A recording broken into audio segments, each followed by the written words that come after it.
Hi Brett. Good to see you, Rob. Good to see you too.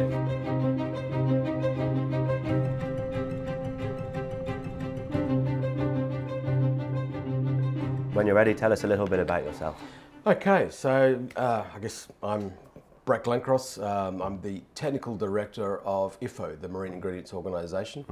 IFFO's original name was the International Fish Meal, Fish Oil Organisation, but we actually cover a lot broader range of materials than fish meal and fish oil these days. You know, algal products, krill products, copepod products, basically anything that's produced from the marine environment as a feed resource, but not only feed resource, also food resources. Okay. A lot of our members are producing things like omega-3 supplements and those sorts of things as well. So I've been with them for about a bit over 4 years now. Okay. And before that I was the Professor of Nutrition at the Institute of Aquaculture at the University of Stirling. Okay. Did that job for about 6 years. And then before that I was actually in the feed sector. Okay. I was a technical manager at a feed company in Australia. Okay, wow. So you've spent a whole career in the feed sector almost, would you say?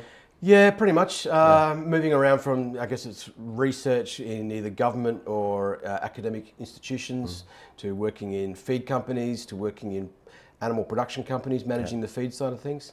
As well as, you know, now I guess I'm working for a member association, but it's a member association which governs feed ingredients. Okay. So feed ingredients has really been my thing, I guess, for most of my career, really. And obviously there's a huge range of species being farmed aquaculture-wise, but what are the core, the most important ingredients?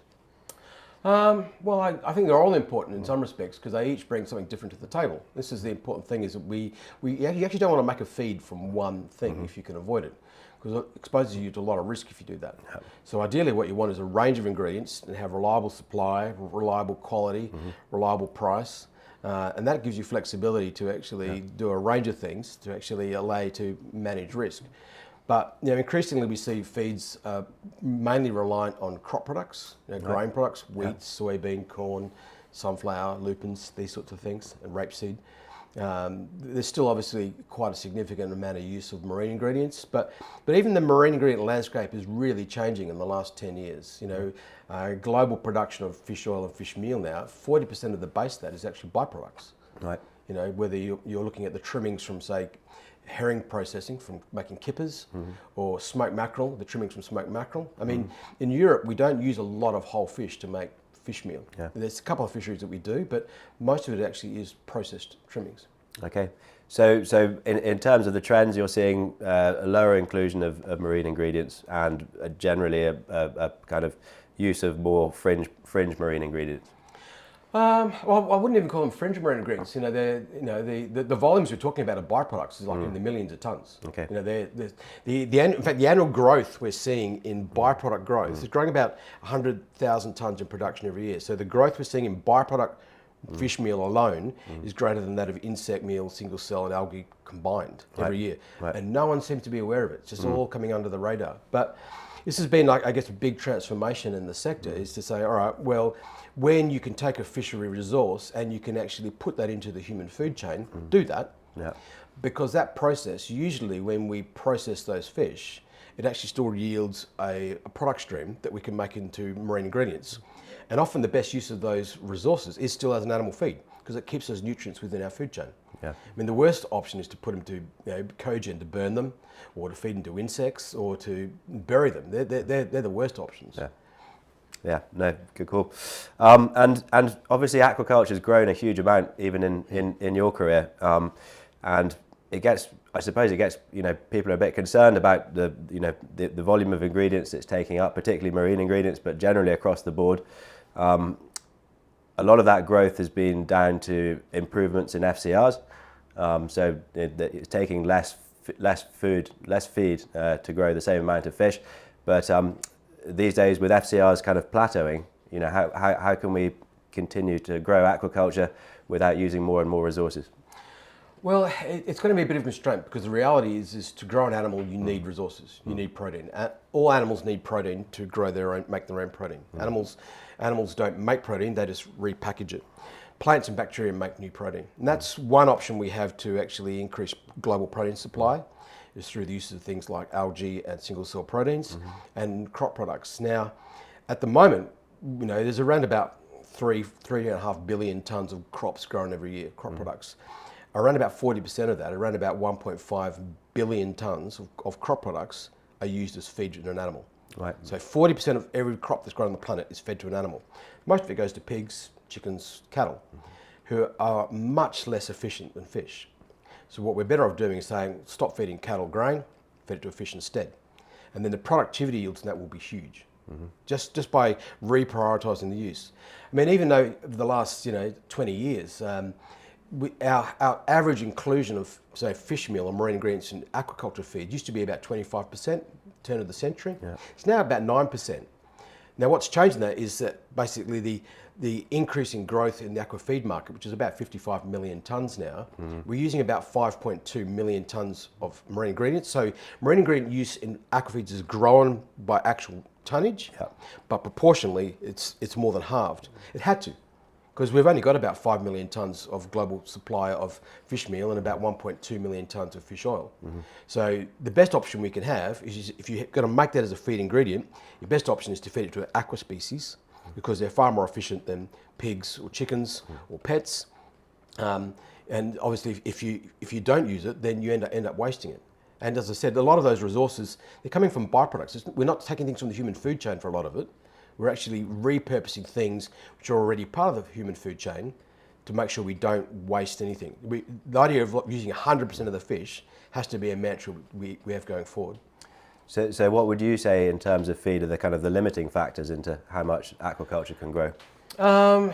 Probably, at the moment, it's probably social license. Right. And acceptance. But in terms of the feed, if we're to in the feed, I actually don't see a lot of constraints. I think we if we wanted to, and we wanted to double this, producing 100 million tonne of feed by, say, 2050, we could do it in a heartbeat. Okay. The main resources we're relying on are things like wheat, soybeans, rapeseed, plenty of that.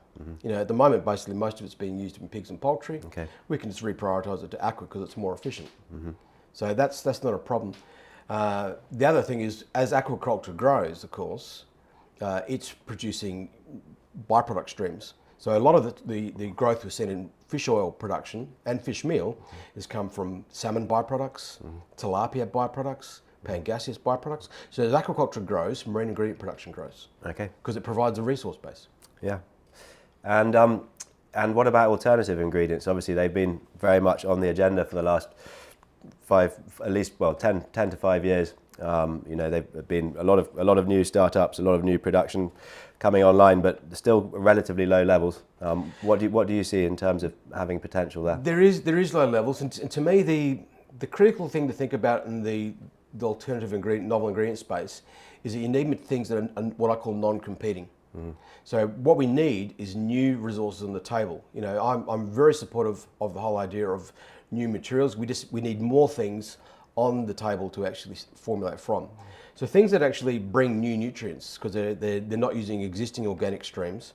Things like, say, single cell protein, where all you're doing is you're relying on carbon dioxide and nitrogen, which are inorganic resources, to make organic resources.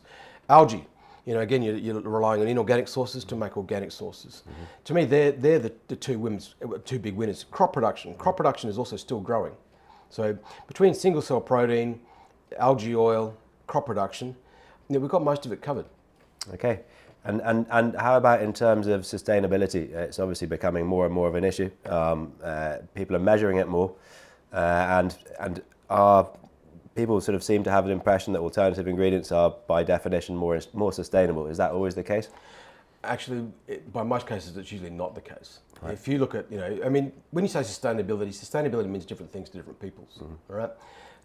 There's a whole, if you ever go to the Wikipedia page and look up sustainability, it's a huge page. But there's one definition there of sustainability by a guy called Herman Daly. He used to be the chief economist for the World Bank. And he set up what's called the Daily Rules approach. And one of the ones he talks a bit about is that sustainability is when you can use a resource no greater or faster than the rate at which it regenerates. Okay. So for things like soil fertility, fisheries, you can use fisheries, that's fine, but as long as you don't impact on the biomass, the spawning biomass, and you can maintain that long term. So in some respects, if we manage fisheries properly, they're almost the definition of sustainability. You go and take a certain million tonnes, come back next year, and the biomass is back again. Okay, if you can do that year after year after year, and a really good example that's the Peruvian anchoveta fishery. Okay, biggest single species fishery in the planet. Biomass is about 10 million tonnes.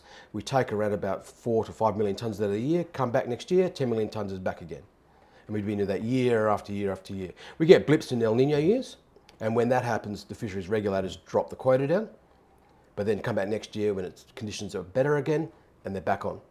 And we've got data now going back for 30, 40 years on that fishery, and it really changed around about the turn of the century.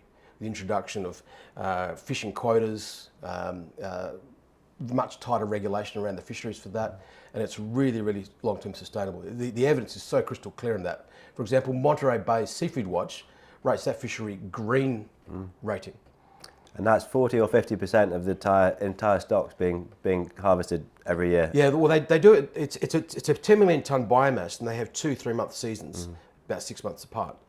And the idea is that you take a certain part of the stock, it then regenerates, and then you take another part of the stock, and then it regenerates. So if you go there and take one large chunk of it at one time, you could potentially damage it. So you do 2 smaller seasons over an extended period of time, and that seems to be a lot more resilient approach for that stock. Okay. I mean, how much you take of a stock is really predicated by how quickly they regenerate. So for low trophic species like anchoveta or sardines that are low down the food chain, they're always evolved to have massive biomasses, and they fluctuate, generally controlled by environmental variables. You know, it's really hard in some respects to damage them systemically. I mean, we had a good go at damaging the anchoveta biomass in the 1970s, Right. but it's completely recovered now. Okay. And what's happened now is that the people fishing it realise, well, we're the biggest stakeholders here. We need to manage this for our ongoing future. So they do. They take it very, very seriously. And a good example of that was when, in the recent El Nino in 2023, the Peruvian government issued a quota. The fishermen went out there and went, actually, we don't think it's right. They self-restricted and closed their own season. Right. The fishermen did. And they went, we don't think we're not going to catch the full quota because we don't think it's ready. Okay. Wow. A lot of people don't hear about that, but Yep. the fishermen are the biggest stakeholders in these things. So they are very in tune with how to manage these stocks. And I know you're more of an ingredients man, but presumably another way of improving aquaculture's efficiency is to adopt new technologies and new feeding regimes. Is that something, in terms of the right feeders, automatic feeders, things like that? Is that something you look into? Absolutely. It becomes a bit of a continuous improvement cycle in that if you make a better feed with better quality ingredients, you now have an advanced piece of technology. But if you then give it to someone who's just going to waste it in terms of the feeding management process, you're losing all the advantages of that technology.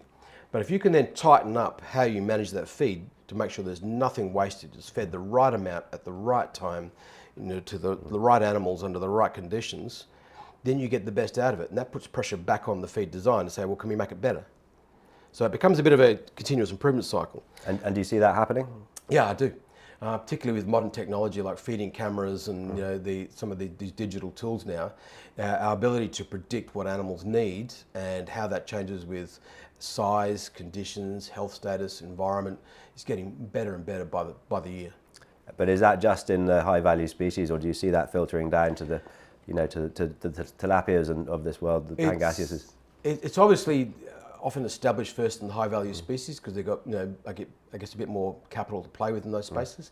But some of the species in the developing world, shrimps and tilapias, they're starting to come in there. I mean, there's some really good technology from groups like AQ1, looking at, say, intelligent feed systems for shrimp. They're using acoustic technology. It's really, really cool. Okay. So Brett, just to wrap up, what do you see as the future of feed formulation?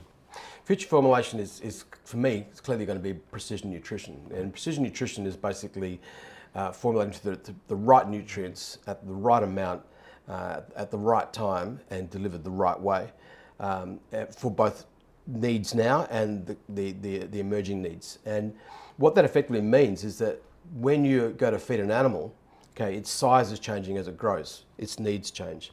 The environment's changing, day in, day out. You need to adapt to that. Your objectives, your quality objectives might change, so you need to adapt to that. The raw material base you're working with, that changes, you need to adapt to that. But as we increasingly understand how animals physiologically and nutritionally respond to changes like size, disease, quality demands, environmental changes, we can often model all these changes And those modelling tools really give us a lot of power to actually more effectively say that's the amount of nutrients we need to actually achieve that outcome, and then we can build that into the precision formulation process. Fantastic. And do you see that happening? It's happening. It's happening right before our eyes. Okay. You know, a lot of the major companies that I work with are already doing it. You know, they've been a little bit quiet about it. You know, we're seeing some really cool digital tools coming out from some of the players, both the feed companies and also some of the ingredient suppliers. But I would really say watch this space, because we're going to see a lot more of this coming. Exciting times. Thank you very much, Brett. No worries. Cheers. Excellent.